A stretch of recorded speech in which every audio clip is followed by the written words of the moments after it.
Headlines के प्रायोजक है अनुरानी कंस्ट्रक्शन। दरभंगा शहर में जमीन खरीदें, लिटिगेशन फ्री, जमीन with land owner, title insurance के साथ संपर्क करें। दरभंगा प्रक्षेत्र के आईजी अजिताभ कुमार आज अपने कक्ष में सभी क्षेत्र के एसडीपीओ, डीएसपी के साथ उन्होंने बैठक की। इस बैठक में मुख्यतः विभिन्न थाना क्षेत्र एवं अनुमंडल क्षेत्र में कांडों के अनुसंधान में हो रहे विलंब एवं जिन पदाधिकारियों को जिन कांडों का निष्पादन करने के लिए दिया गया था वो सही समय पर पूरा हो रहा है या नहीं, बढ़ रहे अपराध, शराब कारोबारी, शराब माफियाओं सहित कई अन्य मुद्दे पर प्रक्षेत्र के आईजी ने सभी एसडीपीओ के साथ बैठक में गंभीर निर्देश दिए। गौरतलब है कि दरभंगा के अपराध और पूरे बिहार में बढ़ रहे अपराध की वजह से डीजीपी के निर्देश के बाद दरभंगा प्रक्षेत्र के आईजी ने आज सभी एसडीपीओ के साथ महत्वपूर्ण बैठक बुलाई। समीक्षा बैठक मैंने निर्धारित की थी, काफी पहले से प्लान करा रहा था। इसमें दो भाग थे मेरे। सभी एसडीपीओ की समीक्षा करनी थी और एसडीपीओ जो कि कई महत्वपूर्ण कांड के लिए जब को देखते हैं पुलिस विभाग में, तो एसडीपीओ की समीक्षा बहुत इंपॉर्टेंट थी। तो पहला दो भाग में किया मैंने। पहले एसडीपीओ के काम की समीक्षा की, उसमें जो पेंडिंग केसेस है उनके अनुमंडल में उनके निष्पादन के लिए लगातार समीक्षा हो रही कि नहीं, निष्पादन के लिए क्या कार्रवाई की जा रही है, किन किन थानों में ज्यादा मामले पेंडिंग है, उन थानों की ज्यादा समीक्षा हो रही है नहीं, ये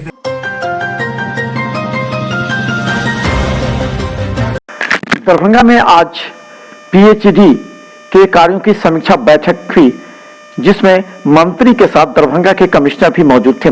बैठक समाप्त हो जाने के बाद दरभंगा के कमिश्नर मयंक बरबरे ने कहा कि आज की बैठक काफी महत्वपूर्ण थी और लगता है कि जल नल योजना या लोक स्वास्थ्य अभियंत्रण से सभी जुड़ी समस्या का समाधान हो जाएगा। गहन समीक्षा चल रही है जिससे कि दरभंगा प्रमंडल में पीएचडी विभाग के द्वारा चलाई गई विभिन्न योजनाओं में प्रगति लाने के लिए और समस्या का समाधान हो जाएगा, ऐसा प्रतीत होता है।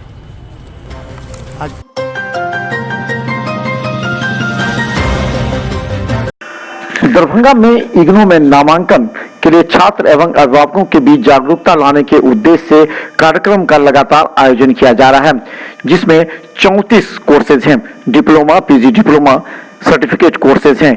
छात्रों का रुझान बढ़ाने के उद्देश्य से इग्नू के अधिकारियों के द्वारा कार्यक्रम का आयोजन किया गया।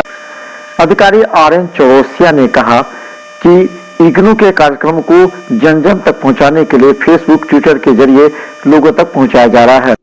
पिछले 20 दिनों से हम लोग इग्नू नामांकन जागरूकता कार्यक्रम चला रहे हैं। विभिन्न तरह के जो सोशल मीडिया है कार्यक्रम हैं और छात्रों के बीच, अभिभावकों के बीच संपर्क कर इग्नू में जो हमारे यहाँ उपलब्ध हैं 34 कोर्स हैं यहाँ उपलब्ध, जिसमें स्नातकोत्तर, स्नातक, पीजी डिप्लोमा, सर्टिफिकेट कोर्स और डिप्लोमा, बहुत सारे कोर्स हैं। जैसे टूरिज्म का कोर्स है, लाइब्रेरी साइंस का कोर्स है, डिजास्टर मैनेजमेंट हुआ।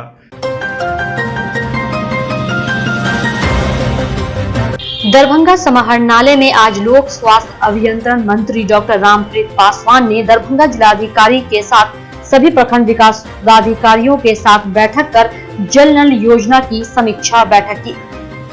जल नल योजना में व्याप्त खामियों को देखते हुए उन्हें तुरंत वीडियो के मार्फत से उसे सुधारने की बात की। उन्होंने कहा कि जल नल योजना केवल घर के गेट पर लगा दिया गया है, जबकि इसे किचन तक पहुंचाना था। उन्होंने कहा कि जिस वार्ड में अभी तक जल नल योजना प्रारंभ नहीं हुआ है उसे तुरंत प्रारंभ किया जाए।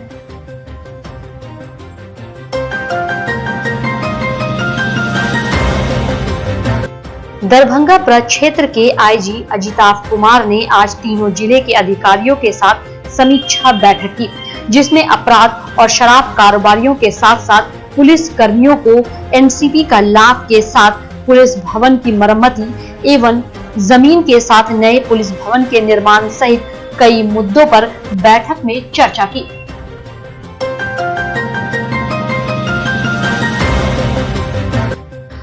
दरभंगा के मिथिला विश्वविद्यालय के धरना स्थल पर दूसरे दिन भी एमएलएसएम महाविद्यालय के छात्र इकाई एवं छात्र संघ के सदस्यों के द्वारा अनशन जारी है। वही अनशन कर रहे छात्रों का कहना था कि जो हम लोगों की मांग है उसको पूरा करने के लिए विश्वविद्यालय तैयार नहीं है। जिस वजह से हम लोग आज भी अनशन किए हुए हैं।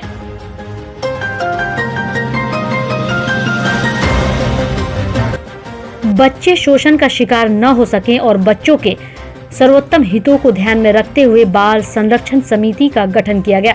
इस अवसर पर एक बैठक का भी आयोजन हुआ। बाल संरक्षण समिति दरभंगा की सहायक निदेशक नेहा नुपुर की अध्यक्षता में गुरुवार को बाल गृह दरभंगा सैदनगर लहरियासराय में बच्चों के हितों एवं उनकी सुरक्षा मान सम्मान के लिए बाल संरक्षण समिति की ओर से हर प्रयास किया जा रहा है। एवं इस बैठक में यह भी कहा गया कि अगर किसी को भी कोई बच्चा मिलता है तो इसकी सूचना तुरंत बाल संरक्षण कार्यालय को आप अवश्य दें। चाइल्ड लेबर बाल मजदूरी पर भी किस तरह से विराम लगाया जा सके और इसकी रोकथाम की जा सके, इस पर भी चर्चा हुई।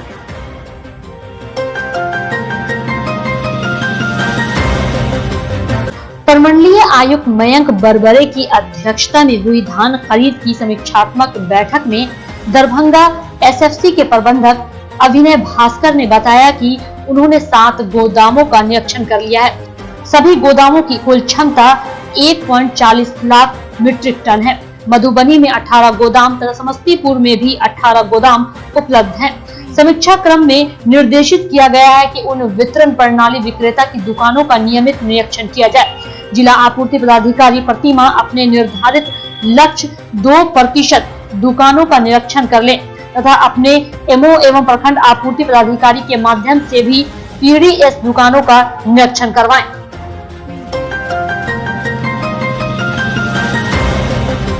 डीएमसीएच प्रशासन की ओर से 10 दिनों से सर्जिकल भवन के मरीजों की शिफ्टिंग का मामला चल रहा है। इस कड़ी में डीएमसीएच के प्रचार डॉक्टर एचएन झा और अधीक्षक डॉक्टर मणिभूषण शर्मा ने नेत्र रोग, मनोरोग, emergency ward, flu ward, CCW और सर्जिकल भवन का जायजा लिया। बता दें कि स्वास्थ्य के प्रधान सचिव, अपर सचिव समेत कई अधिकारियों ने जर्जर सर्जिकल विभाग के मरीजों को अन्य वार्ड में शीघ्र शिफ्ट करने का सख्त निर्देश दिया था, लेकिन 4 सालों से इस जर्जर भवन से मरीज को अब तक शिफ्ट नहीं किया जा सका।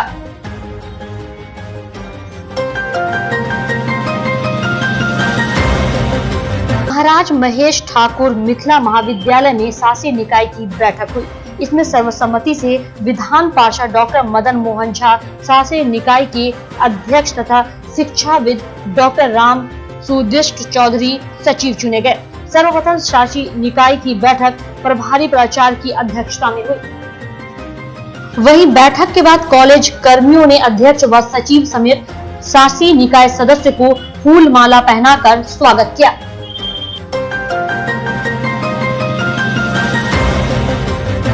नगर आयुक्त मनीष कुमार मीना ने अपने कार्यालय कक्ष में सभी प्रशाखा प्रभारियों के साथ समीक्षा बैठक की। इसमें उन्होंने बोर्ड की बैठक में पार्षदों द्वारा उठाए गए सवालों की भी गहन समीक्षा की।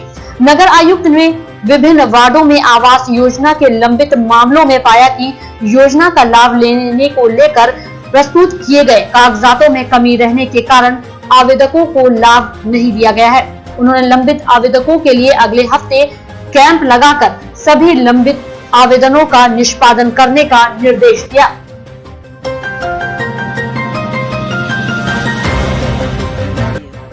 बिहार राज्य अराजपत्रित कर्मचारी महासंघ दरभंगा जिला इकाई की ओर से पेंशनर दिवस के 100वें वर्षगांठ के अवसर पर 80 वर्ष से ऊपर के बिहार सरकार के विभिन्न विभागों से सेवानिवृत्त वरिष्ठ पेंशन धारकों का सम्मान समारोह आयोजित किया गया। इस अवसर पर वरिष्ठ पेंशन धारकों की सुरक्षा का समुचित ख्याल रखते हुए एवं सरकार के दिशा निर्देशों का पालन करते हुए सम्मान समारोह की अध्यक्षता मंडल मिश्र ने किया। इस अवसर पर 2 दर्जन से भी ज्यादा वरिष्ठ पेंशन धारकों को चादर एवं फूल माला से सम्मानित किया गया।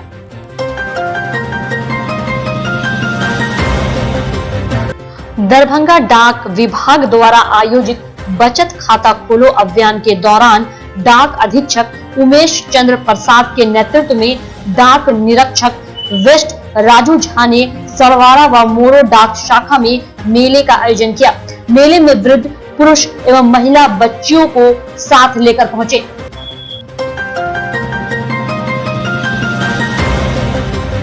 पटना से गुरुवार को पुलिस विभाग की एक उच्च स्तरीय बैठक का आयोजन किया गया, जिसमें वीडियो कॉन्फ्रेंसिंग के माध्यम से बिहार के एडीजी ने पुलिस विभाग में जो नए सिस्टम को डेवलप किया जा रहा है, इस कार्य की समीक्षा करते हुए कई दिशा निर्देश भी दिए।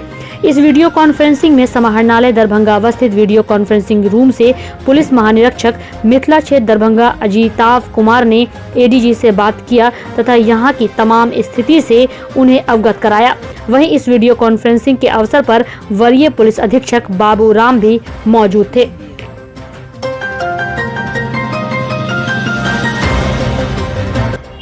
ललित नारायण मिथिला विश्वविद्यालय के doctor APJ Abdul Kalam women institute of technology में बायो इन्फॉर्मेटिक्स के बीटेक में नामांकन के लिए अखिल भारतीय तकनीकी शिक्षा परिषद ने स्वीकृति दे दी है।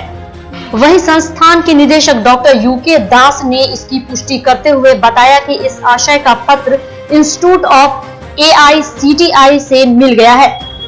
इसके अनुसार भौतिकी, रसायन शास्त्र एवं बायोलॉजी से +2 पास छात्राओं का इस विषय में नामांकन हो सकता है।